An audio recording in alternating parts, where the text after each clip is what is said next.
samjing zong leo hen thapo te mi pi hoi bon cha vin ding khom ta hu te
Hallelujah.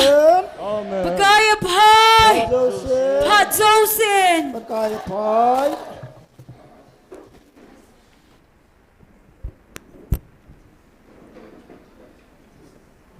Patinin damna patpa ni khupa ni khuhei ei musa kidwin tuni ni sangkhalle somli langa chan tanglo hila hagau mei ti ko dingai ngan sinati ho ti ko jing the ko yuwa awa choila ti ho jang thanom ta ei sa so pa pathin hi jin ama sa pen pen pa pathin thangwa nei piwe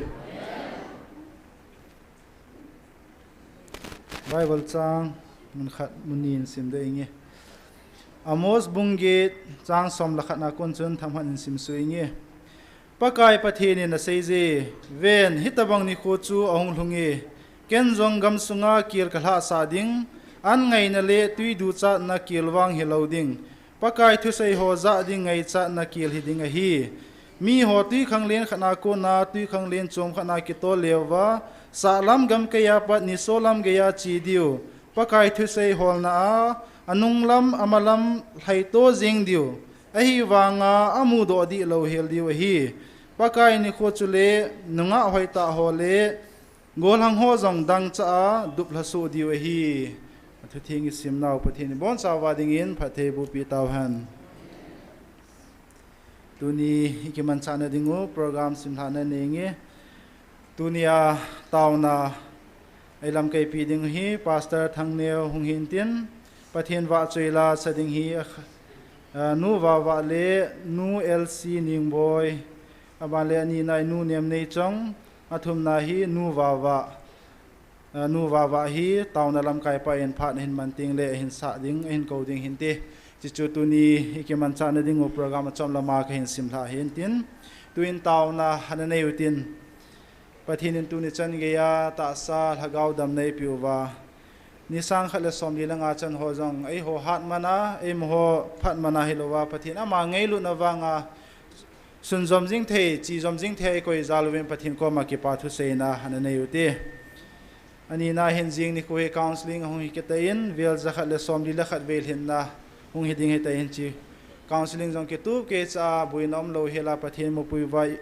imu theina dingu chukile nam sungwal hagaw mang thai elo la hu hingna nei nai lo ho tam ta pathin hin so pi wa hu hingna chan theina ding ovin tunin ni ko hin jing ni ko counseling ding hi tauna na community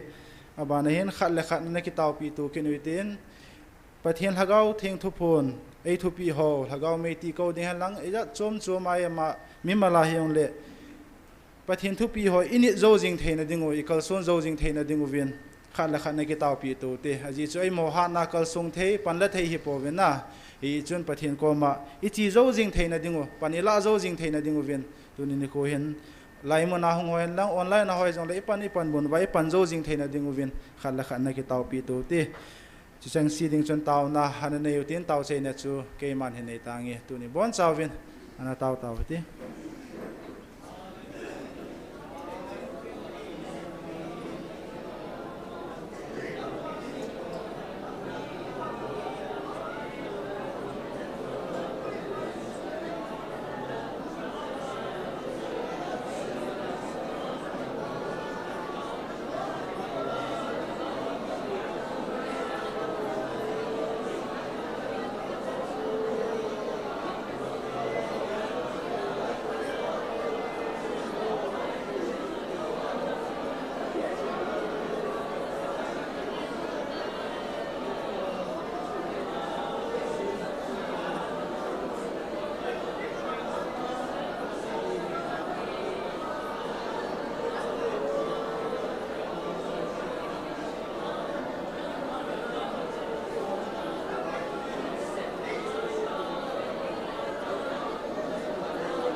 Amen. Hallelujah. Kaki pa uwi pana chani ngay lut nao nay lung si nao sim selo nao ma nay chanza lova na ang swa ki pa thu ka say na ho hin ka de ka ngay ka thum na ti hon malama nang ma nay puhui di ngay cha ka thum na ka taw na ti ho zo siu mi him ki hi zi ven ka say hiel ka say wa no man nu si ta ni ngay dam ka thum kha ti hon no man pha the nay bu pi ven ti he na chu athi san man tam tai la do na ja jisu na me na khong taw ve. Amen. Tun program Aban na saluitin pathin wa choila sadingin ama sapena nu wa le nu LC ningboy amani hong sama sapenin tin amani na hin sa zo le banjom dingin nu nem nei chong ama ho cheng chu pha na piute.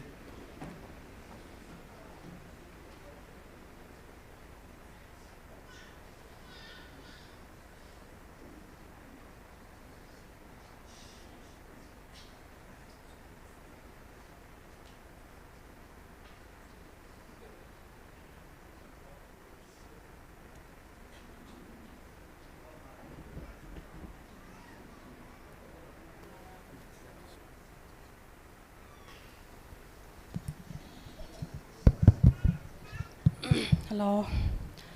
Pathian wat choi na dingin nu la lam te ni na so Krista tai lo lam dang lo ti cho ka u to kan sa hon de he.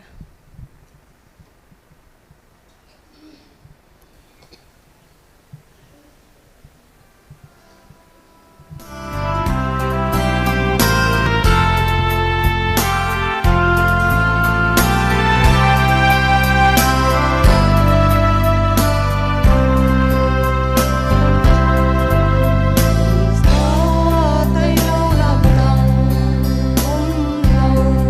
cho kênh Ghiền Mì Gõ để không bỏ lỡ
va chei la sa teo pathian bo na din pathei bo pi thang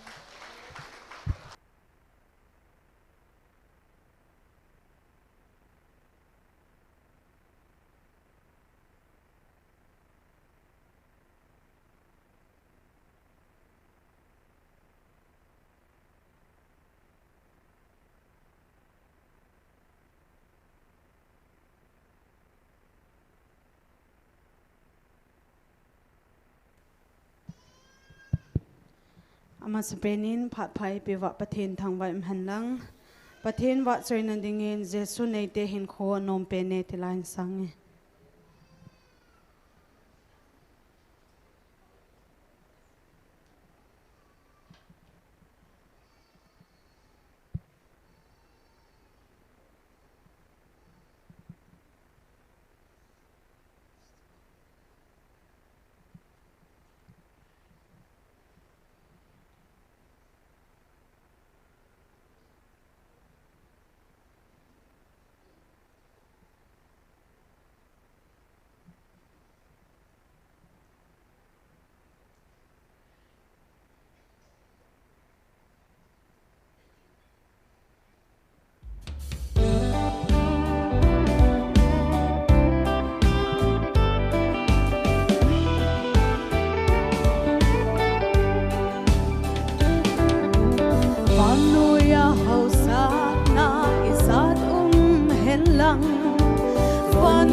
hoi ben ben sung nga ki cheng jing zong le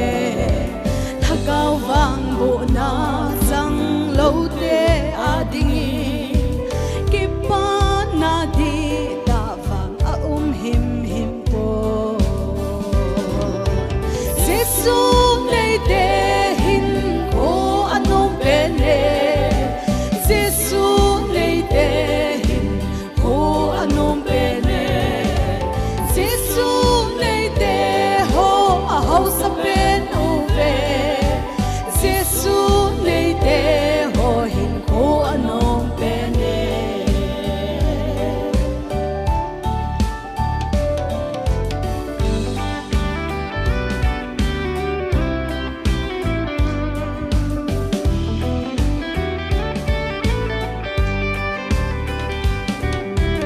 van noi mi te ve tin ki son pi the ka nei bo van noi mi te ve din kongol hoi na atam jesu chu ke ya dia ka kesu na hi jesu salin ke wang kongol nai sai po jesu nei te hin ko anom bene jesu nei te hin ko anom bene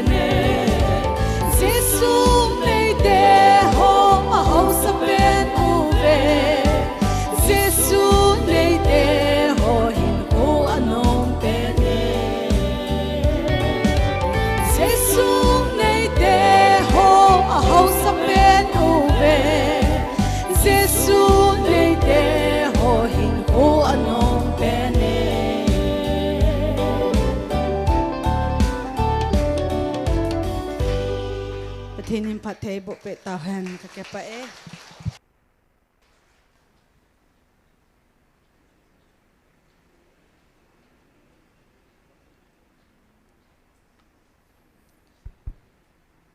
Pathin wa cheila ngai ta ta hin sa do pi ho nu wa le nu el sining boy amale nu niam nei chang ama ho chunga ki pa thui sevin ama ho zalin pa pathin thangwa nei pi ve twin program ban na chal ki nitin tunia tauna helam ke pi dingo pastor thangneu pathin phathei bu chang puma aphat kilon tin aman phat hin lo sanga pathin wa cheila sadinga nu wa jong hin ko ding kin het se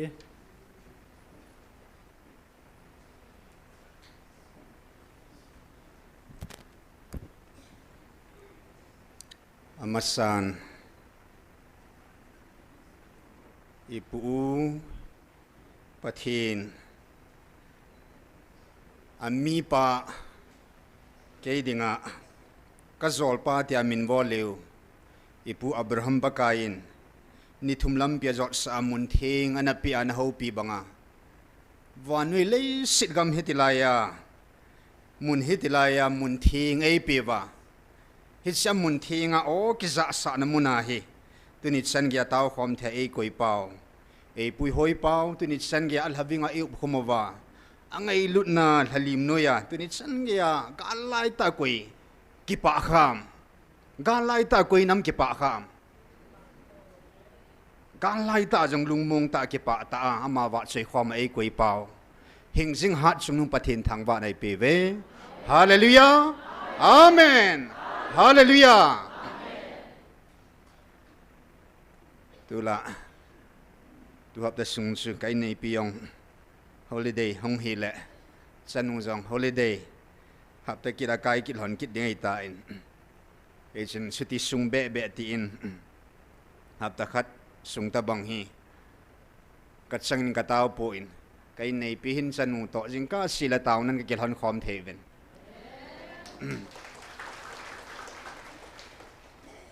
In sung hi na in nei pinong tunit san gaya ne la don hi pilam hyang laman zong zot sanin pan la in ei zong tunit san gaya gui tan lo hila ki taw zo the na chu in sunga ei to sot kharom za la hin in nei pi chunga yung ki pa thu kan sei kirin tunia masapin penin taw na hi bi thumin taw tin thumve na taw tin taw na bi masa taw zo na nei ding in nei pu thang sei in nei pukan dei hanin bi ni tauna hi pastor sei boy gui te in HIP ventin bi thum tauna chui le azona chu keiman anane katin ikiman sa diu dol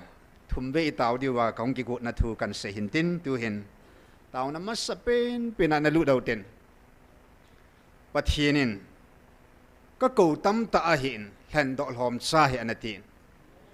annama ka ko na hi vin hi zong le tunia ko oza ta san zo si hi kalhan do chang ta chu na hi ta ve ti hallelujah athupi ni na tuni san gel hagaung me ti am mi li seng ho hi pakain chang ta kel ngui banga pakain kel ta la ko na kel ngui banga ei chum khanu jacob le isau ti san khat naw bu sung khara ko na pathinin khat angai lu na khat a hot banga tunia pathinin Israel te zong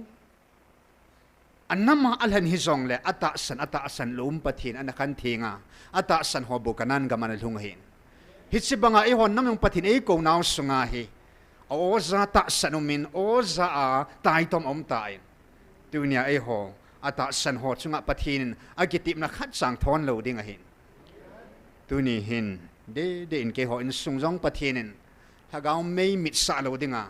hagaw mei sem kong jing dinga e ngan sina ba kapan mun sunga ba hin tunit san gain pathin zalen keyong ka hung pang thum thein 26 May 2023 a e king an se hin 26 May tu kum chun kum khat hong lengin Nampi Taona 26 May chun ni sang khat i lengoven cha keima kaniki ko na chu April ha apana chu Nampi ahona itaw khom naw hi ni sang khat hin sung sia he pakain ni sang khat ni zat hyong hilai mun ho hin na ki khop khom naw hi ni khat ni thum banga chom sa nan gel di hati cho igela isimail akuma sima kum thuman hing ta cho ai wang chom chen ni khat ta banga ki gel jingen he chu pathin hi ta bang lung thim ki pana chu pakain ei khum pi zeu hen ai le hema ka ki ko na chen April May thani sung chu ni khat jong ipi boy na tu jong leng epsan lo hila sun taw na jong kap pan dia tin ka ki gongen pathian zalen kaung pang lumin chiwa wa chen ni sang khat hung taw zo wa chen ania sima sang khat ai tan to wang August 31 le hin ni nampi nampumpi kilung tu ta gui tan lo taw na hi kum thum ling ding a hin chi sunga jong hi ka lung thima ka gi gu na chin ni khat jong epsan lo hin pang ki nga ka ti ni khat sia chi lo ka ni le pi ha boy na ji ain sung kin ja chi lo yong im theu hin na a hin la ipi boy na in sunga lung jong lang ni khat jong epsan lo pan te te ring ta ka gi gu na hin pathian zalin tu ni hong hi in da mo le August ha April la pana chu tu ni chen ni khat jong epsan lo chong le August 31 chana hi su na jong hi ni khat jong thon lo he la i mai be la te te ding pan te te ti chu ka gi gu na hin pathian zala ka zo di yong ka gi ging cha na he hallelujah en tu ni hin namma dinga pakain hagau mei ti dinga eingan se na hi chi sun pathianin ke ya ku na anange namma dinga taw na ne dia tia eingan sin hi chi be hi bola ka su bulit da ding ham ti he en tu ni hin ke la ka in sung mi ten zong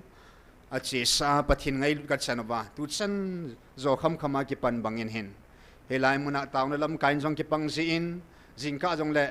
zo chan ki taw si in siong le helai muna pathin zalen mo pu na chum ni ho to loi la pai te ho zong pan le ki la khom jingin tu nia nam mi te pathin sa te anga khut kan do nom chen ati in ke zong pathin ei ngan se na hi gal sung kiu hilowa ka hin dam sunga pathinin namma ding le hagaul hat sa mo pu na epi na pa hi ken zong pathin ei ngan sin hai ka su bulit theina ding le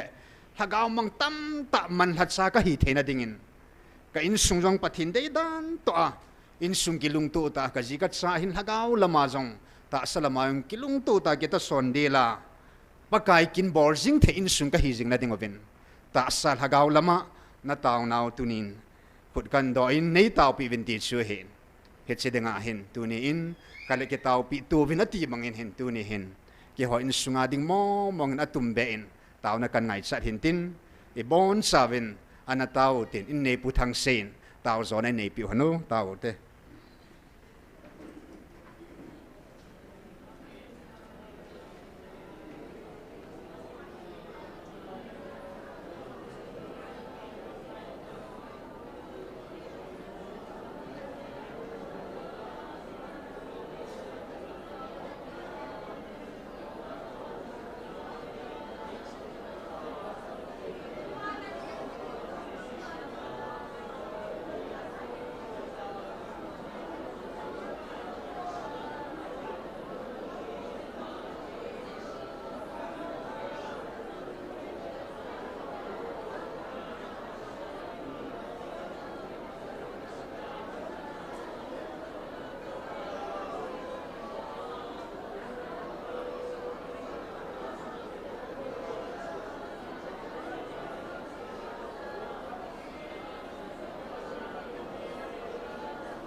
pakai kaki pak ve ni khopa nei mu sa win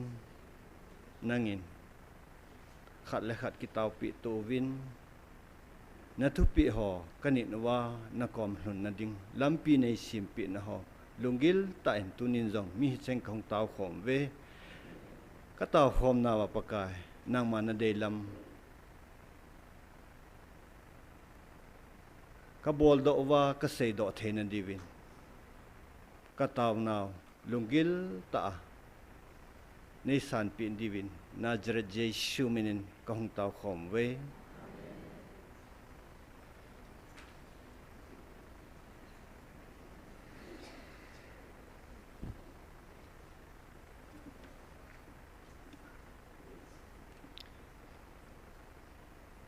Pathinin akam sang la dunia e ho pinau khada chun mihim hi at son phatwanga mihim kal handing le leisi chungai khat saum poiti Abraham jong chun kamai sama sibu in khangli sungin atu ason ho suin mi gama khope mo veti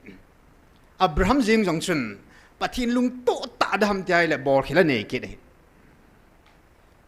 pathin mai sama sibu in chibanga ipu David jong hitabang su hin leisit chunga hi ipathin o bo hi infallible na ama hi no na be perfect hing set gi je pathin bo hin dan leisit chunga Jesu an len line jong mi hon ho hil pa atila za nom poin ama ta sa mihim hi na hong ei je chun pakai bo pathin bo apha e ti chu ale don bu na hi in tu ni in mihinglam panga hin agicham kim lo dan thim ga hona seitain mihim ke ti chu lung thim hi ade da mihim lung thim ke ti hi zermai thim ga pan ha sira si hati sile jacob le khabwa chini movin le ki ti hi me he thi na gu dim set a hi ati ke de ti banga itiba ho zong hi aki ha man pin chu hi chi le hi ki at sam kim poi thina gu dim set hi awa ngui thei poi ti hi cho he su lung thim le ding do an hi na sa khat su hin ya I pathino bo hi a thing pathin hin I pathino bo hi ama hi nul na be apha ki di su ama bo hi ti hi masapina in het sing diva het sau hi zong la avela igel do na dingwa kan se hintin tuni hin thuchi bungkhat sang ni sang thum hi simai le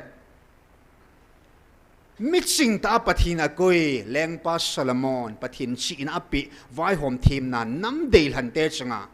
chi na vai hom dingpa chi na vai hom thim na pe pan thuchi ta su do chana sei ho bang khum Solomon thuchi sei ho chu kisan khil the hadich a hin la hi chi thuchi ki sei ho khu aphalam adi lama kisan nga ya adi le thudi chule akitu a kisan ding a hi a sei pa hin ipikwa sei ham ipi huam amugil chu apat sumpi ding hoi lai hi ham ti pa ama sei pa speaker pa in a intention a motive pa ko thupi idan hona konin agilo pa satansion pathin thu yang cha bedding la mang ding hei koi le ding he pu piesin mi taw na chu ai lo mi thu sei chu akalowa ila ai le hoi ai thei da mati ta banga chu hei koi le ding la tan le ding che tan le ding satan hi na mo mong su atila pana mai zo pa hin pathin thu za ha be chu thu di a lai muna yung seitain belzebulong ki porin zong if adam le if su thu di mangsa ka le bai atitan na thu di mangsa pathinin na ne ni le na thi te di saman an hat be in na thi lo di he te an hei koi pi he satan ama hi na mo mong hin helai muna ikiman sa nawa ni khosang walung taw na kui tan lo lai fa thu se ipi hozong satanin an mang chajin ahi alo lovinan lazin ikolo lovinan las an lazin pathin na to ding ting le mihima mang cha in satanin jong na to ding ting le mihima ma mang chaji hat sa jong sum hat sa au min pakai hat sa akiu min ai akibang poi dunia hi hilai muna te to dana achi sawa hat sanun ipi se ham hesu kevin ai wangin satanin ahung pansain tuya mi mo mang kala atalo ding hetinan kile do oven hat sanu thu sei chu atung ka le le nan kile am ho dei dan an ke kai mi tam ta pui sit ding hong binai he pu piesin gala beitai galom ta poi tai la hi ja dei de nan kila kit ven na ama tan ham ai lo le pi ham chen point ding khan an mang sakit ta September 13 ning kuma black day man wa chen modi hong tan gam pum pia vai hom pa hunga chen hiya chen doctor he ginin phat som khan amangin thu an sei le hiya chen kau leng pan thu pun anei sung pathi ei ngan sina banga ka sei ding cheng se ka sei chai ta ka thu pun ayang gap sau pe ne hin July 31 a hi in thu pun chu August am ta po in September am ta po in October 6 a thu pun hung hin hi sil han ni war sunga chu hi chi gap sunga chu van til kilo leng pi pu chun adi a chu nam lam ka ho ko ma thu pun anei het sa na nin chi sunga chu hi chi cham man ka seiding se ka sei chai te kan thu punum pun te ti hi chu hi chi hona sungwila he do pathin angan sina to pa to chai te ka pathin la ka amma vilna thu pun chum nai loading mong hi chu asunga chu ki he chu ai la doctor puin thu pun om lo na delay hi na chu azi het naw sana an tin na gam pum pia vai hom ni khat hong in he ya chu ti la hi ati sei sei ta an mat tu a ayai la la thim lo chen an kila akil kit taw cho a pathin ha gau thu pun no zong anup no part of in a postpone of it ya e ho mama ta na ne ki do cho mi thu sei pi sa tung akile ai lo la nga ai la ai le sun thu di thu ta jing jong chu mu man lo ding hin ga su lo ding hin hi chepa hi thilum dan hilai muna satan achang pangjing ati pa i sei no mo hi hilai muna thu ki sei yo si hilai ma chetan wang be ya a hi lo ko sa ding le satan na to mo mong hin a mo kon thil pha bola ke gel ding o hin viral thei ki ti chu virus pangai tan satan virus pangai a video ha ki su na mo mo ngai pon ngai yong ka ngai ji lo hi ke wang chu tu chang khat ni in thot na ven ke ma ta chong viral kit tai in thot ve khat chang ga be pon he ka ngai pon ka sei chu hoi lai ka kwa hoi lai ka sei khilam ti ke man ka khe na alat sa ai sim pa in pathinin ka di lo na yong pathin ai su di nante ei ko mu nante ka bo khila yong le pathin khuda ka kipil zon he sum la cho khuda kipil pong ka te pathin ko no zallo pam lang thu that sa hi jong executive hian lang director hi jong le pathin o zalo ho thu la pung ka te helai mona Gabriel hong singin pam lang thu na hala ta ve ke ma vil na thu na la ta po ve ati ne ei ho a ki ngai lu na zal ki til kho wa ki su di to na wang pat ta ka ngai ding pam lang thu adia satan ko hiya tu tai nam suma satan aman sa ko ham ki he ge gwa hi so thua ke boy ding ke pon bo jang i boy lo de pam lang thu mo mong sun neo sei han lang thang neo sei jong le pathin thua zau lo pathin ei vil now ei ho pi now thua zau lo se la lo ding hi mi thing polin ke hian lang wana van til hi jong le pathin ei pe ki pa na thu ka ki pa na thu pha kal wal se a chu gao sep chang na la han ati he ke kama ku na hung po da hi ta ai jong le bible a panglo pathin ei ho pi now panglo chu la lo ding jing kinil nang ga nei ngai lo so je phachu mei poi pathin thu mo mong kinil na ki la ding ai le tun te tu na Bible pui Christmas Bible lo pia the word Christmas Bible lo the word Trinity Bible lo pis the word even rapture ke yang Bible sum lo so atu cheng su kati hita banga su Bible lo tel the word oneness ke yang su Bible lo so one ke ti bang su man oneness mi himin ai mata san lung su tu a amin ngai ngai a Bible hung ki sim thu thu ngani so a Bible iti ai le ke bi sin tu tu a hilai ta na dinga adano achina lung piu asimo khu Bible lo pitso ke bi sin pathin ho na ding dana ki simo khu Bible pang lo so amon de ya ho bung si tu ne pathin tin ki ho le pan de ta ki sim thu dan so Bible scholar han commentary ki simo va Bible azil thu wa za jil na het na an ki koi bel khu so yong khu Bible lo ngan he bo so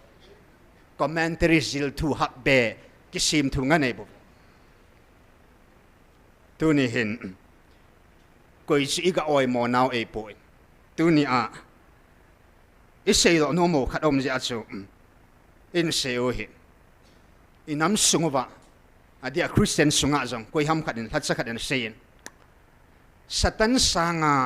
satan hezo van til gilo ho til ho sanga til ho hezo aki gel tam ta om ta chu abana thing be sia thagau thing sanga thing zo aki gel jong ki tu sunga pathin van til gilo am ho kam ta ki phun sa amma le ta hi na ki sei do sa ho hi so jong het thim lo adem tai tom te te satan sanga satan thu hezo ho hi tu sunga pathin hagawin thing set na khoi zu thing set bong noi thing set tui thing set ei sei pi wa hilai mun ama chi na to hel tha sang thelo dem tai to mo hi hagaw thing sanga thing zo ki gel ho hi aming chi na aming hi na ki gel sang be sia satan sangang satan he zo loi hagaw thing sanga jong thing zo ki gel ho loin tu chung pathin vil na ade o demo hiang se het thim kit ngai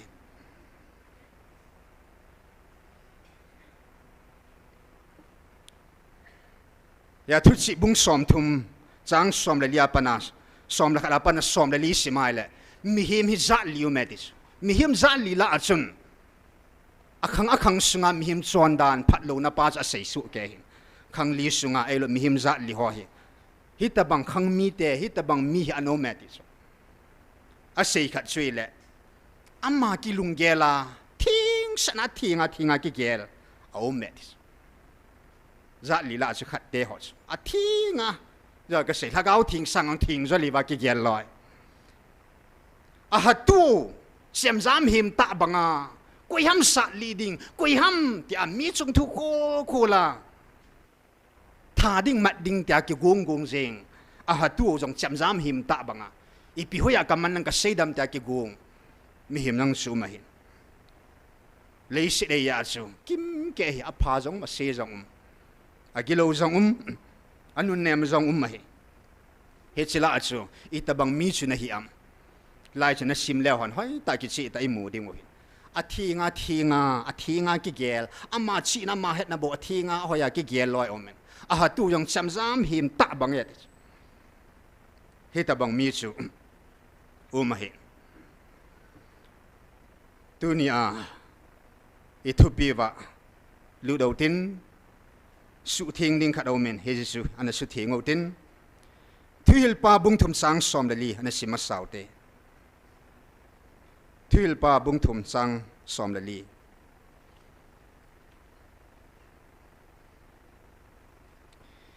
ipp hi zong le pathin thil bol zo se hin ai ti chan ge in athu zo zingi pakai jin abor sa chunga i matsa jong koi be the hi pun i matsa jong la do the hi pui ang sunga mihim ten agin theina diwa pathinin hiti dinga asim sa hitai somlangana tu a thil hi anong sa hitan ahung kit ding jong chu a sama ma hitai hitcha pathin a hol beng chu agidal mangsa chu hi isei nom pe no chen koi be the hi poi pathin na ato sa agun sa a sei do sa hi chi chu mi hing khatin anu numa koi be the hilo mihim khadin anu numa la do the hilo hela hin ade dia pathin thu hi thing set hin bu be lo hin ke ma ka ki khel pu in ka thu jong chang kha jong ki khel pun te ti chu pathin kam chang hai hallelujah mihim wang izo dan dan au chu tu ni sei ji ngai tu sei ki khel the hin na pathin wang tu te poi ki khel lo hela hin pathin simlo van dil gilo hilai mona aung lain zong gam pum pia vai hom pat a ho a pathin esu SV chu na solin seute hilai muna athane na atingol pathin an pi do a song sun tu chung pathin e hil chin pi tawin ke ya ding ata sa thane na ban ki da lu sum ta tingol ei bo veti bo ai le hi chi chu evangelist na holim na hat sanun banga akingai e ati ai le an su di pi chu happy akingai ti hi ne akitung ti zo bo vena ti cho amat sama kitunga he ti hi si mei meng saga su di pi hi cho na atingol au mai le ki sa yeng cho akingai atiai le akitung zo he ti cho hita banga chun tu ni hin pathin thu hi ate dia pathin thu de leng thailo ding hin ei ma de ya chu ki kai thailo ding hi in tu nia he chini huwa Yun 30 Hitsini ko apartment kana chan nya chun ka thupi ka kopi pension adangai poin pakain athua e ho pinawa anasesa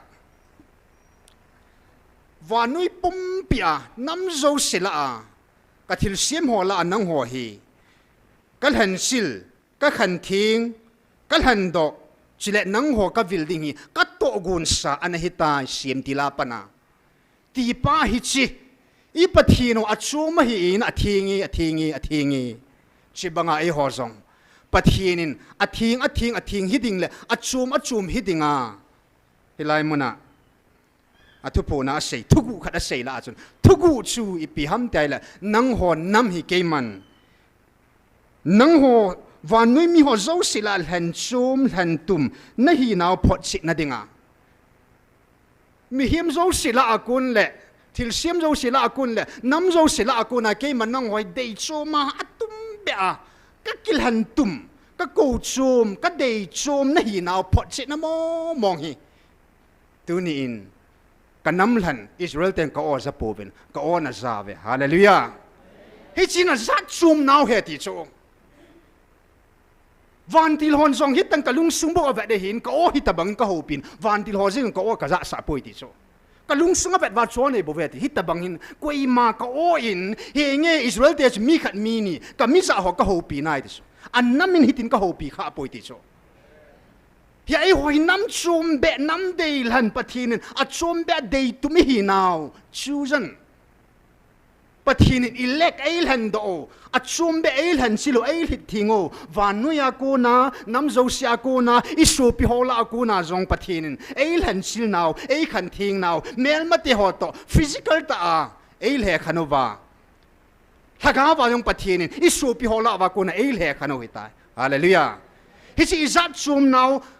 dei lan hi na pau hi lan tum hi na pau dei chum hi na pau thu pi manga ka seibo hi as akhangin adam khanga pathinin alim na melin ami ma sapending in ama chu ti pa lai ta pa chu sei do na dinga chu hoi lam ka hong gar kai kha pa chu hi ahin ka sei gut pa chun adam khangin pathinin ama lim na melin adam chu an kil hane ti pa chu chu aw aza sana ki vo pia idan hu na ko ye hilai ka ang ga sei khanote hi chi idan na chu pat thei ku na ding an hi chu pat an han mun chi chu yong chu abraham jong sa pat thei chan na ding chu ni thum lam pi azot mun thi ngai chu Israel teng pathina taw naw sana ding mun thi ngai pat thei na hi wana ku na hong mo ju la hi lo chu leisi na pathin mun thinga hanjia mun thinga ku na pathin yong ki hom za kit je hi tunia hlat san hilai muna pathin ngai lu na na ke to na mun hi na ti a tunia mi khat ama o za sa even list pu puilu na baba da puilu na tu na e ho zo si puilu da wa thaga wa phathe na mun na ngam lo pia hilai mun thinga ko na pathin ala chan khu thing mang cha thaga pathin an hop za hila che a ko pi pin ka sei go che lai che he kin hilai ang sa hilo lo wa ki la loi kin na Abraham aku na pathe nan pathe ki thi mi khat ang ke pan je bo ve Abraham ki pan e inam piu jong pathe ich san na diu hi ho in zo sa pathe na kun po hi simuna hung ke pan he hallelujah thagao pathe na chu nil tan la si hi ta na hung le pathe na chan di na hung lo vai le pathe chang hi ve ta chu hilai muna hi pathe na hi luong do ai bo ve na hi hallelujah ya pathin pathe hop ding ting le Israel te pathe bo na dinga mi khat nga ya Abraham han chula mi khat nga ya Jacob ma ku na khel gu ko ya pathe lun sa chula Jacob jong mun khat han pi in a pathe chan na ding mun ya pathin na to ding ting le mi khat mang sa ji a chu mun thing yo al han ja na a to ji he selang su ana chum koi ki do ten ya pathina khanga Adam Noah Abraham Moses aban bana thengao ho an kilhan hana abana sol cha hon kilhana tu khang nanong penin pathinin Adam su kamisi masapin ati na hi hallelujah abana chun kanam ati kide kanam lan ati le koi ham Israel te kide hallelujah tu ne ai ho wang hi katsa ki he cho bona cho kami kanam katsa amisi masapin cho Adam hi in anama ding alhan masapin cho Israel te hi in atsa te zo sila a katsa tia adeitum alhan tum masapin cho kuki zo cha te kuki te hitawe hallelujah Israel te annam hi na ami alhan hi in e hovang atsa hi na cha ai lhanau hi hallelujah dim sa hila nam zo si jong pathin nam hin ai wa pathin alhan tum nam Israel ai tunya pathin ta san zo si na mel ma te ong kat sa hi ka ngai dei vetis ai wa nga o za pu ve than ai lo ji even hallelujah than tum ko tu mai even pathin o za ta ve na hi hoi ta ngai vin lang tu hin pathin thwa konin ana ve tau tin First Korin bung som langa sang som li langa ta sabu thagaw bu ome ti thu ya sei chit hin chiwa chun ahung gal kain mi thing polen ale khabu an ji ta in chutabang ma chun mimasa Adam chu mi hing anahi tinaki suni Adam nunung zo wang chu koiham hin na pia thagaw hi ahi wangin thagao lama chu amasa zo poi mi hing zo chu bo au masai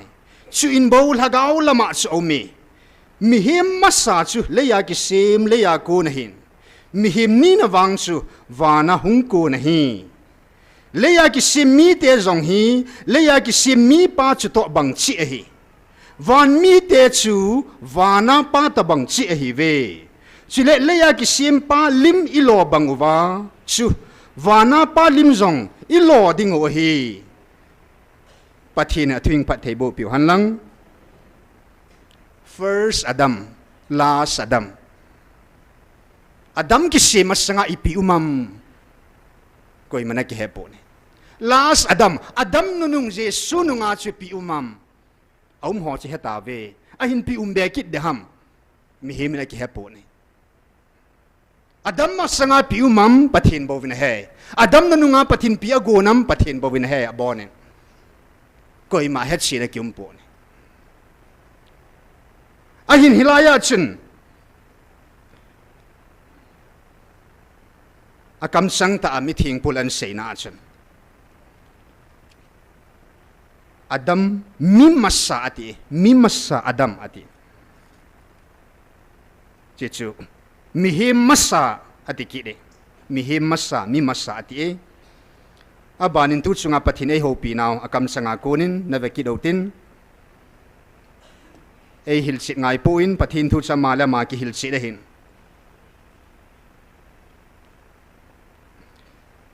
20 July 2023 pathin hakaw ma kam sang ta na se hi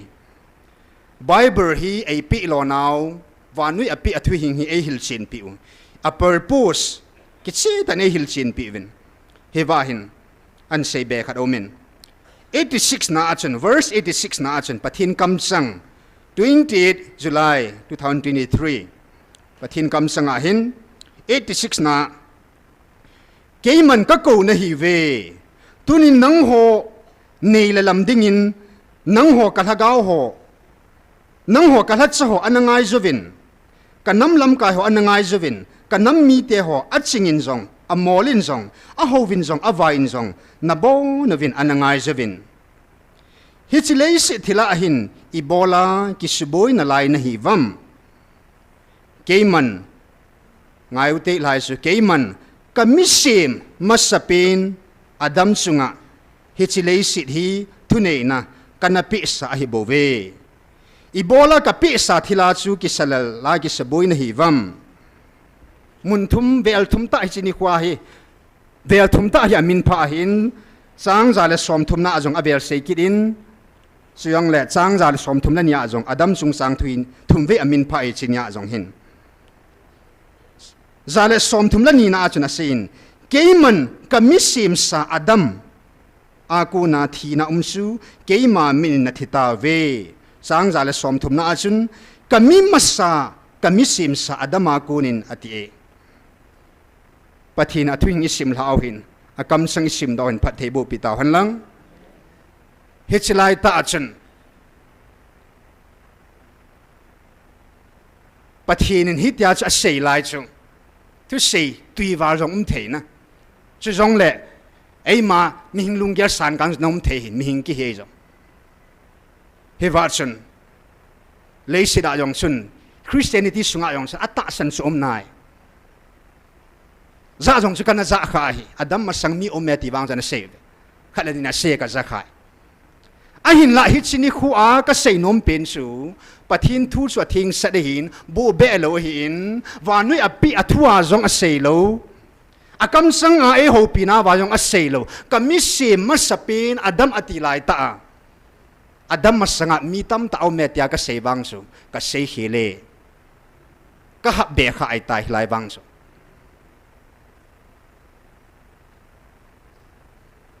ke jong mai cham jing ka pathin hinga taw nang ka kilhanen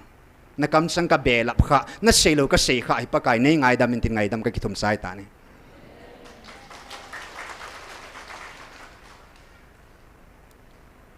bo be lo thing sa hin pathin thu chu pathin kam sang sang khat jong ke khel thei lo ding a hin helai mona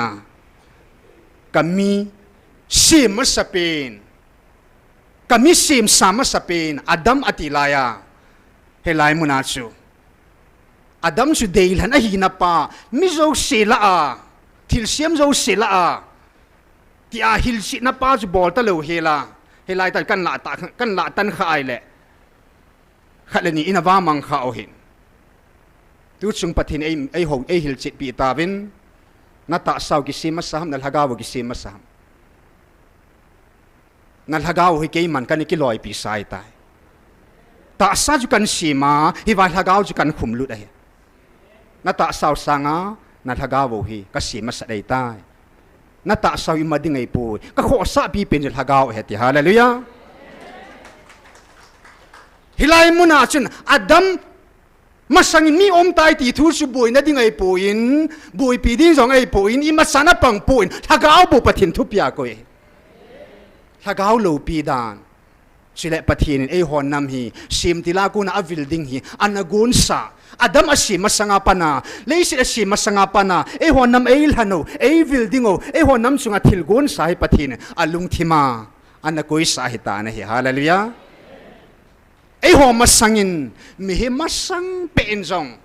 Adam asim masang pe injong tu chung pathinin May 7 2024 la hil chen Davin hichi vanui ka pi ka thu ahin ho la chon nei ni lo ve nei de avetis hichi ka pi ka thu hi keman ipi cha ka pi ham ka pi lo na pi pen su idana agui tan sa idana ki pan hilana ko ya ki panam amia adama ki pan sala na chon si tawin na lam vai ta ve hi si azu ke ma in hi si gui job kin na ding le ki a su chan na nei wa na hung ki le wa ke ma nei bel ki wa ka ang sunga na hung ki le ki na ding wa ke man na ki pui hoi na ding o na ki kai hoi na ding wa na lam vai lo na ding wa ke man na man tha lo na ding wa ka pi ka thu hi ngai bo vet he che thu hi he sin hi si bible a hin ka thu hi nga hin nang ho thu sim masanga hi Lucifer dragon jong hi ke man nang ho masanga anom sai tai tis van til thingo le van til kilo ho thu sim jong hi ke man ji to sa om ding do lo til izak a ki chai na ding ho jong ke man van til ho jong hi thu sim mo hi ka koi sai le khabua sile nang ho thu sim sanga lo pi zo van mi te thu sim jong hi om na la ya tis ka thil sim ki dang ta ta thu sim ho jong ka ji pu ya tis hilaya thil sim ki dang ta da tun zo ma khuni mu ve zo le khabua kon pakain Leviathan ti thu chung chang thang thil sim tuila a thil sim ki dang pin pa sein leisit chunga thil sim ki dang pin jong ga chu a sei kin behemoth ki ti chung chang chu gan hing lei chunga khat a sei kin Hebrew han wana gan hing pathin thil sim ba cha ki dang ta kha om sa ki do ve hoi chu hi yong le thil sim ki dang ta ta thu sim ho ji hilai ha zaw lo hi van til thu sim ho jong hi pathin in hilai mun a ji tha lo hi van mi te thu sim a ji tha lo hi chile nang man ei ma chon chan che thu pon bung som nia le khabu phabep a phong record na to pat na to set van til hon record a bolo hi chi I chung sang thu ki ji na o le khabu za na la ya chi jong le hin na le khabu ki ti ja kit na la hin na le khabu chum be a pathina gun jong chum kit hi I chung chona mi ching pa Solomonin vanu ya in le khabu azo boom lo akisai na boom lo le khabu tha ki sim jing ati chu be pon te ati mi ching pa Solomonin na science geography history le khabu dim sa hila vanu ya skutani sia doctorate khat chaya le thesis khat ja le khabu khat ji do te chu ki chalo sim ding chu le khabu chu dim sa le dunia isei nom pi pe no in sei lo pi pe no chu pathinin vanui api athuhing tuna akam sanga ei ho pi na wa atu pi pen adoi pi pen chu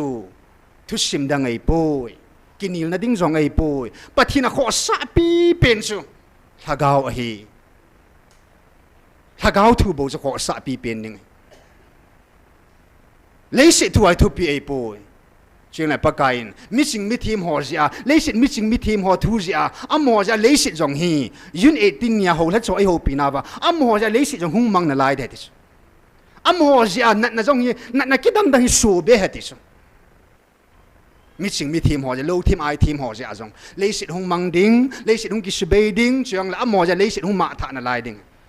na giống cái đam pun bé na lai thế hết tí cái đấy nên tu nia hin Echini hua point ko pi pena itu bi doi pau chun adam masangin pathin van ti long asim tai van mi ho jong asim tai e ho jong ta sa masanga pathin ilhaga wa an sim masana amat an kiloi sa an sa thaga wa ta sa wang hilo phene gunia wang hilo thaga wa chu pathin alung thima chu gun sai ni ta ve ti pa chu sei do num ja chu hilai ki wa mang kha hi en tu ni hin nammi te hon zong hilai muna boina nei hon zong pam lang thu ho po la a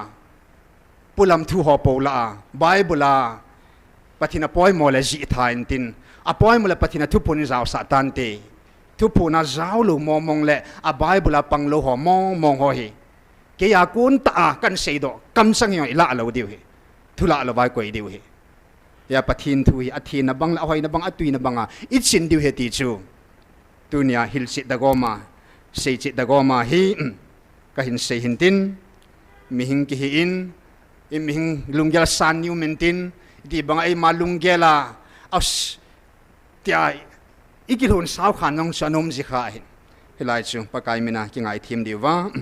ka hong tau kit hin tin tu hin tau na point khan ana lu do tin pathin hilai muna hi thagao mei ti dengai ngan siu hi nam thalenga pan lai ve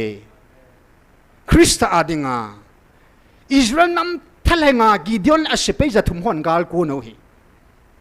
Israel nam pum pi alak laga la chu mi za thum lekhat Gideon zauna gal ko nei ve tu nei ho song thagao gal hi lai mun thagao mei ti nam pum pi thalenga inamo lak nga la gup lak sagi hi chola thalenga chu tu nia pathin thu pi ni na thagao gal sa hi ve ki chi thagao gal is sa na wa hin Taona lam kai ho thu se ho tau pi utin Taona gal is sa na wa helai muna phat hom tu vai hom ho ding tau pi utin mit lia gali sa na wa hilai muna o a wa cheina gali sa na wa lalam kaya pang ho wa cheila kitup ta ilam kai le ding tau pi ute musician ho band party ho tau pi ute ma ging tai za thine wa operator la ai pan sound system mo po tau pi ute hei mil thei po chile hilai muna ni sia zo chana mit li thing senga thagao mit li mangsa nampi mit lia ki tum do ding he thema mit li senga tau ho mi thing te ho ting tau pi ute hi chibo hi pathin nampi hi alung heina pe na hi pathin lung ito kha naung chi hi tauna akuna mit lia kuna inamo hi ki tung ding a hi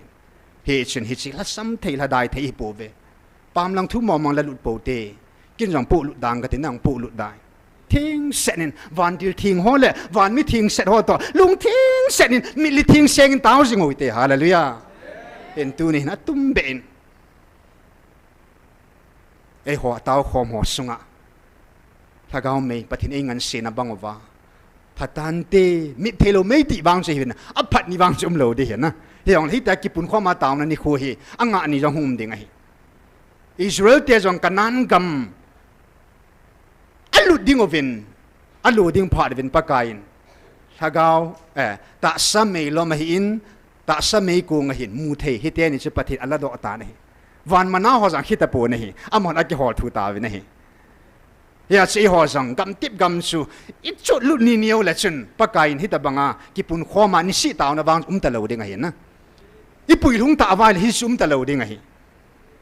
hi che pha chung lung ding a hin chi ma sang se hop tho ta in tu nin de in Satan mansa hilo na dingin Satan mun o hilo na ding ovin amun thing pung sunga tauna lam kaya pang ho pathin lung leina wa sela sa pang ho pathinin phat hom tu alam kaya dinga ngan si ho dunia hilai muna de a pan mun nei ho zo sia dingin hin thagao me ni sia ti ho dingin lung tu ta in na tau ki do tin lung thien ki thum su keu tin pathin hinga ki han thing su keu tin pan pina ki thum su keu tin ti win ati sunga ti jing ding le mit sa lo ding in pan la tha ding pathin hinga tha ki thum moten pastor sei boy gui ten man tao zo nei pi tao no tao te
cái bảo vệ hepa dunia zong ai ta kamu khalu ni khunang nei peven pakai vanui se asunga thilum zo senase masanga tunai chilaya na o a nihung vildiu alung ane gela ngai tu a pakai agun bang banga tuni chan ge e hon piu ka pathin nang ka thang wa ve leisin hon se masanga na thil gon te ho tunia chilai nong ke phonding na o nei vil ha de ho mit salu dinga mei ti khoma nei ko nawa pakai to say lasa conduct ball tawading ahilo vaile hepa khunung chan gya mu thedinga hin cover hin ball ho lamchom choma pakai tunia nangin nengan sinete ho hi pakai lopi ka savin nang ka thangwa we hepa John si thei thi thei sukhel thei ma tha thei hin ko naman sa jana lopi na phong do da nengan si mai mejo hi bo we hepa ka sukhel naw ka hilal na ho pakai hepa nang nengai damova nangin pakai na lopi na ka bodo kham te ho hichlai ka mei ti naw mit sa lo dingin tao na mga pang ding lasa pang ding to say vibe la pang ding kabon sa pakai nangin athata nei tulut kinava nangin namunom nei man sa anom na laiwa nei mang sa khom su ke kidivin nang makhut thing ahong kilhangin kapakai na Jesu man ka tao ahi amen nu baba ba sele sading na ko te sela taw na item hin chil ha ki di khat ve chai na ding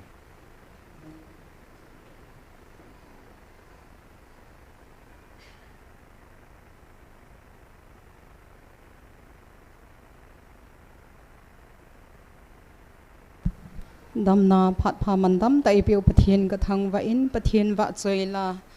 van pathian thu phon ki panamon GMFDI mon hin zonon ti chu ka hin sa le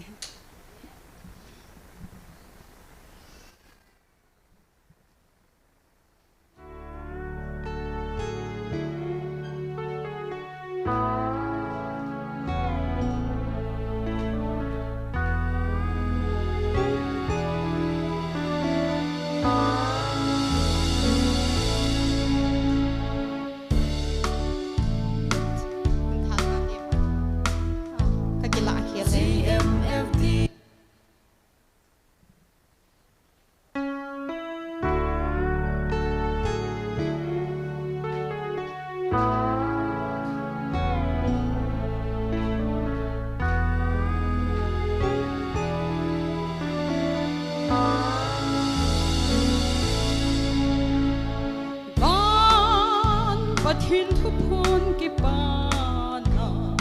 GMFDI mun hin sonum Kuki so ta des mang ding in Sivale ko brupa gam vai po le gam pum pia vai po pana go Nampi Taona ko na lumona anay di mo ahi nakaw di akong gal so na lakot na ang umena so day di natsunga kalung alay Hansan na levay hot hit na kapinahi Van mo yung sadang nam dang mitihon song kitang asa diw ahi Sina song kapinahi nam goldang hoting akot sa ataw ting avay konti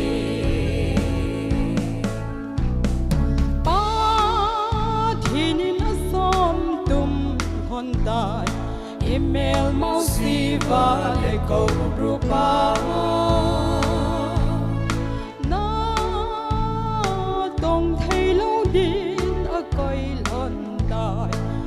ngày lúc xa tế hồ lung hay na tin van bát min su a ki phong na na nampi te nang na ko na lung mo na anei di mo a hi e nagal te akon gal so na khut na a na so day din na sunga kalung alay hansan na le vai hot tip na kape na hi vanoya sa dang nam dang mi te hon song kidang asa diu ahi si na song kape na hi nam gol nam ho tinga khut sa tao ting avai kon te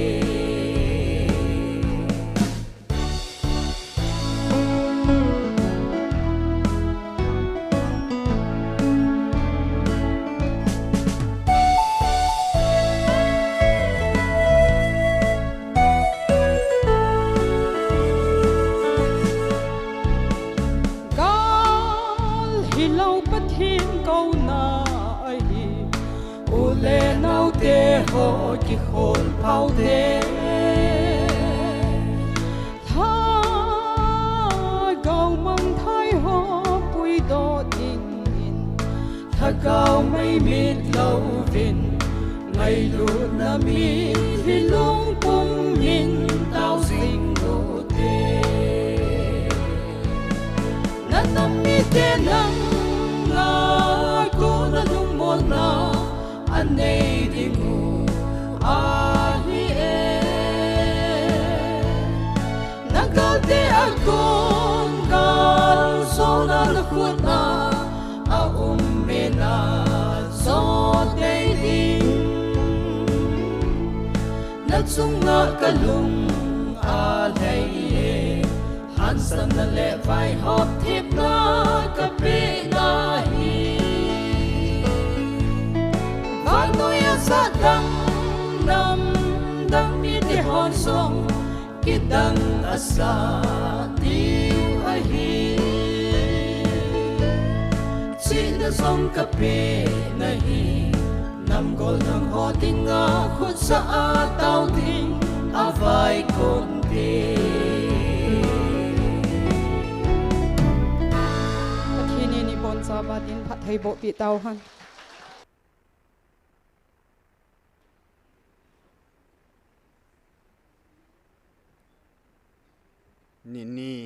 ni thum sunga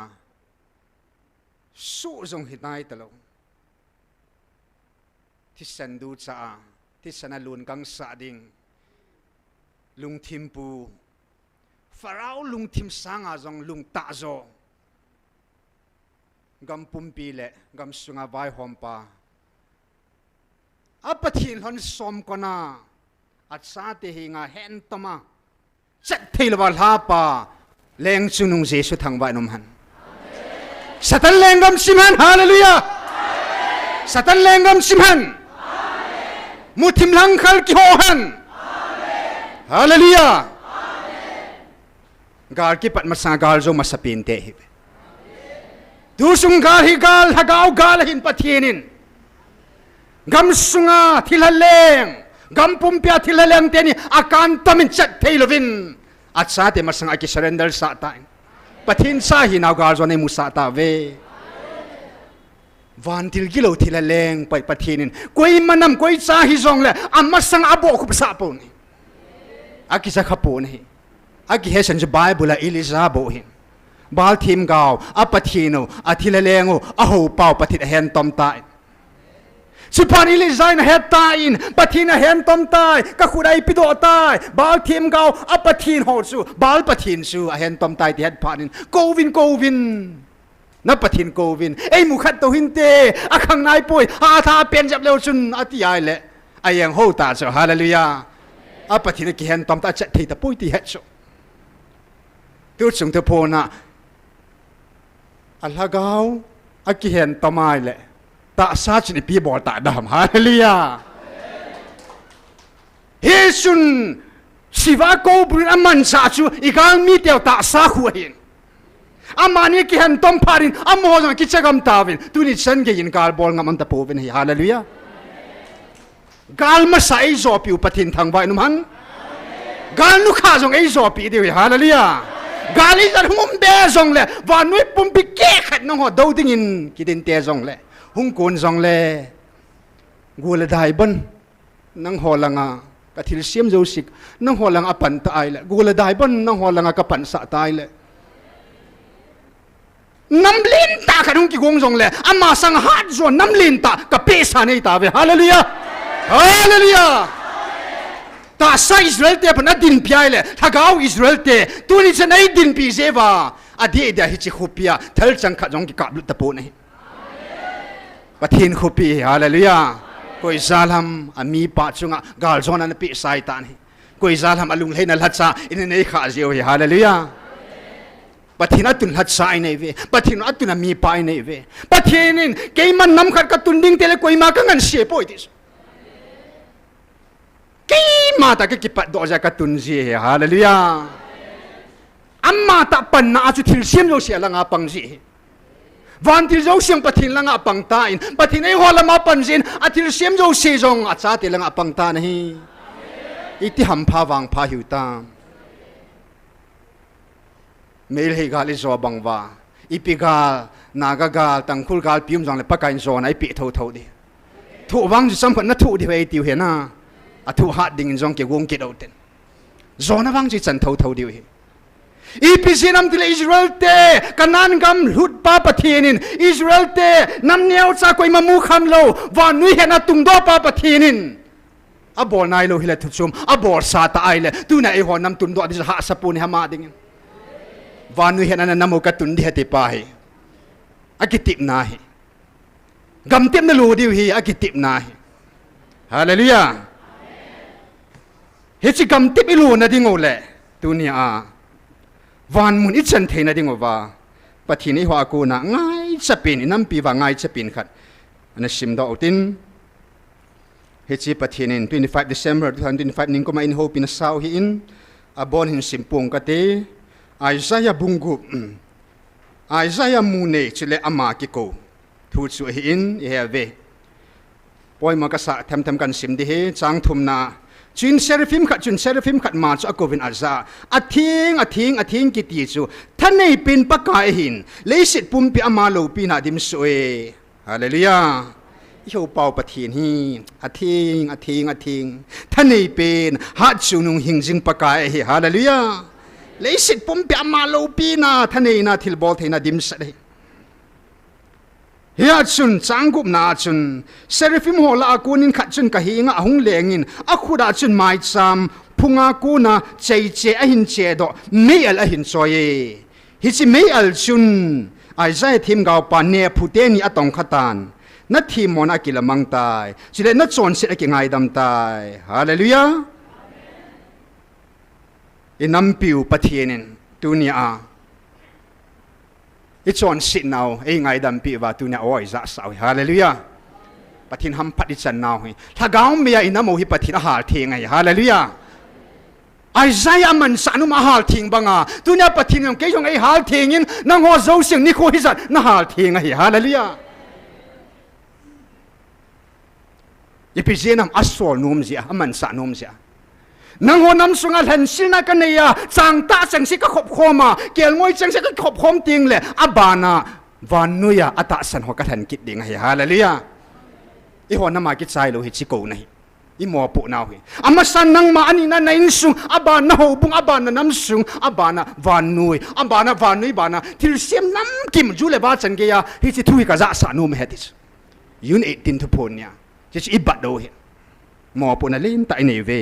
an hi chilaya chun inam sunga wa alung ta om ta hi pathina alung sunga su ta holoi hi chil ni te za hin ga sein ngai zo vin lang kum thum hing ta angai wang wa he khan thelo hel omovin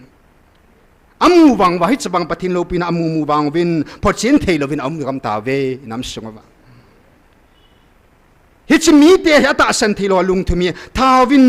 atum ta in anaw angon sa ta in amino ki sin mang sa in achuti lo vai la amu wa anakanga aza diu alung thima het khanova chuting le hungki le adam sa ding hi ai na tu chan ga dam theinai pu ne alung atain thawna tum na lai ne hi hi chi pha chu iti chan hi ding ham adong kitte ai zai them gam adong nei la adon bu ne khupi zo sa cheng be hom ki wa a hi to ka in zo sim mi him be ya auma agam hi akida la thip hil ka in la lo tam ta ke hal mang te pathin a hal thing hi hallelujah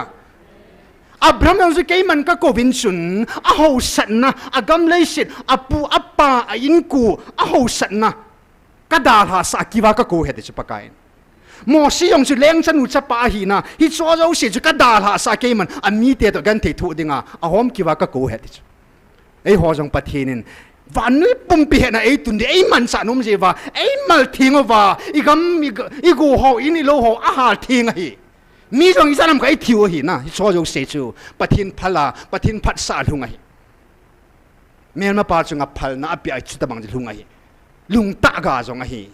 i thin lo ga hi abana hin pakai mi te gam la ta atol manga atol mang na lai ding ati thui gam lai lung mun tam ta ki wa om do ka sin gam jong tam ta hom ki win om ta in chen thei lo om kit ta in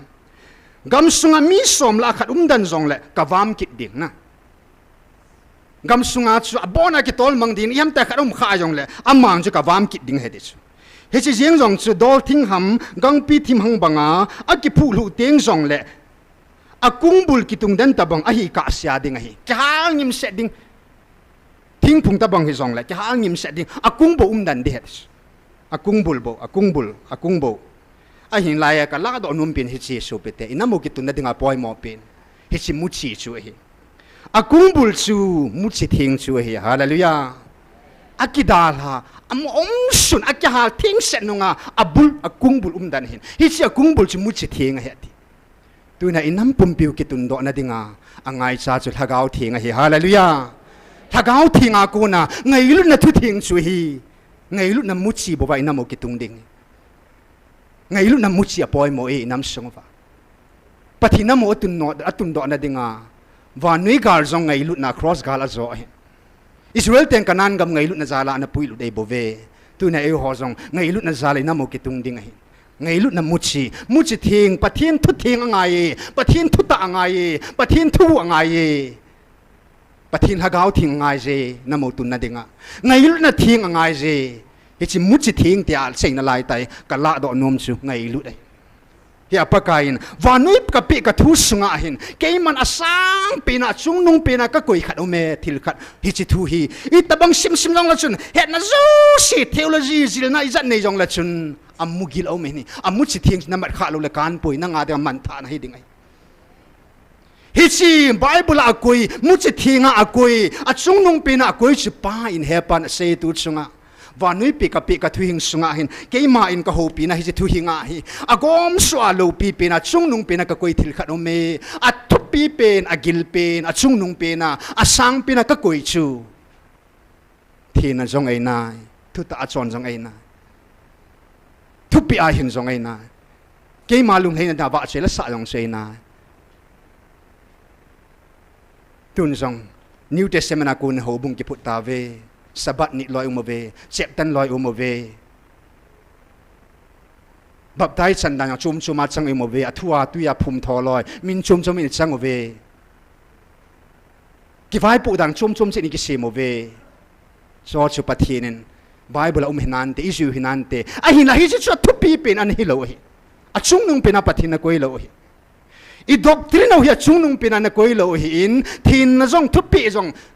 choyong sa chung nung pena na koi lo a chung nung pena pathina sang pena muchi thing a kungbul abul pia na koi chu ngai lut na hi hallelujah pa ngai lut na ka ngai lut na hi a chung nung pen he ti hallelujah pathin thu izat hen nang sim jong la chun that sana izat tong jong la chun ngai lut na panu la hom kyo ibo inam sunga poi mo chu ngai lut hi muchi thing ngai lut muchi chu hi nắm lâm cái hoa đình hầu lát cho hoa đình in hầu sa hoa đình in nắm mi tia dâu si sa lang lang quay à đình hi song lệ mi si mu chỉ thiêng hiệp bồi mo hi chỉ bao chu hiệp pathin ở đây chu hi chỉ mu chỉ thiêng chu mang cha pathin in hi chỉ thiêng aku na ina mo chu hung ga đình ai hung kẹ đó đình hung kitung đó đình ai hi chỉ mu chỉ thiêng pathin hagau thiêng thu pathin ai pi ugo ngai lut na thu ngai lut na mu chi inam sungu hi chi mai ngai lut na mu chi hi age the za hi chi mu chi thing hi inam mu sung aga do thina ding ade din mitin lung sunga ho sa ho lung sunga ho la cha ho lung sunga chile nam lam ka ho lung sunga koi hi zong le pathin anam lan ho zo se acha te lung sunga hi chi mu chi hi atha be pa kain ei tu lut pi na ding ovin hi chi ngai lut na mu chi hi inam pi divin lei sit zo se ding lei pha zo se ding thu moten tao zo na ke ma hin nei tang e hi chi kung bul bo chu he poi mo nam pi diva hi chi bo chu he chung nung pen tao te ei ma ding in mu chi thing ki thu mo te in sunga ding in ho bunga ding nam sunga ding that cha ho ding in nam lam kai ho ding in mu chi thing chu thum pi u te hi chi bo chu he nam ke tun na ding van noi thu in nam ke tung pon te lei se thu in nam ke tung pon te pathin thu chi na thu se nam ke tung pon te ngai lu na mu chi thing a nam ke tung ding mu chi thing kung bul abul ngai lu na amen hallelujah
Amen. Hallelujah. Hepa kapau pati. Hichi kanam sungba thu pipe. Ngai lu na muchi hagao muchi. Nanga kun muchi thing. Thu sovin kanam olo dimta. Thu ta am ta boy. Nang ma thu ta ka poi mo. Nang ma thu hing ka poi mo. Nang ma thu thing ka poi mo. Nang ma thu ka poi mo pakai nei sei pi ho he chi mu chi ka nampi bin ka chalova paka khang som san ge ya pathin ka chal the na ding ove na lat sa mi thing pol pakai go ching in mi hon ei ngai tu na ti bangan ata san ho zo se hin na go mu chi thing hi ka chal so ke na ding ben pakai nangin nei put dat oven lang kungbul ki tung dan bang san pakai abulla ding anang nei go na ka pu abraham banga ta san masa nei han je na min thing ka thang ba bin hi ni thum lin ni le ke man HCO ho in hi tung do kit ngi tia nana kitip na ni khat ni ni thum zo wa nang man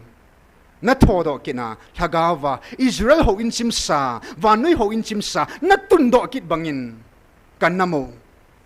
ho in na chen na thelo ho in lungin nge ni ane sa chim sa hi paka na ngai lu na wangin ngai lu na mu chi thing thagao thing nang ma ta in ngai lu na zalen nei tun do pi ta vin tin jesu menen ka hong tao khom ove amen